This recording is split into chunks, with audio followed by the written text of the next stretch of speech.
आज आपण लहान मुलांच्या टिफिनसाठी पौष्टिक रेसिपी करणार आहोत. त्यासाठी बीट स्वच्छ धुवून घ्यायचं आणि मागचा आणि पुढचा देठ काढून घ्यायचं. वरचं साल काढून घ्यायचं आणि जितकं बारीक कापता येईल ना तितकं बारीक कापून घ्यायचं. मिक्सरच्या भांड्यात टाकायचं, मिक्सरला बारीक करून घ्यायचं. नंतर यामध्ये 1 वाटी पाणी टाकायचं. गाळणीने गाळून घ्यायचा. तर आता हा रस आपला मोजून घ्यायचा. गॅसवर कढई ठेवली आहे, त्यात 2 वाटी बिटाचा रस भरला आहे.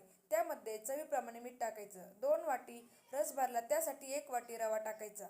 चांगले मिक्स करून घ्यायचं. त्याला झाकून 2 मिनिटं शिजून घ्यायचं. शिजल्यानंतर प्लेटमध्ये काढायचं आणि थंड करून घ्यायचं. थंड झालं की छोटे छोटे बॉल्स करून घ्यायचे. बघा हे असे दाखवते त्याप्रमाणे. नंतर हे बॉल्स आपल्याला 2 मिनिटं वाफ दिल्यानंतर आपल्याला खाली उतरून घ्यायचे.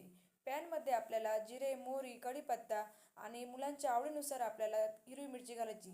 त्यामध्ये आपण तयार केलेले बॉल घालायचे. वरून थोडेसे आपल्याला तीळ घालून घ्यायचे आणि बारीक केलेली कोथिंबीर पण घालून घ्यायची. तयार आहे आपले बिटाचे आणि रव्याचे पौष्टिक बॉल्स. नक्की तुमच्या मुलांना टिफिन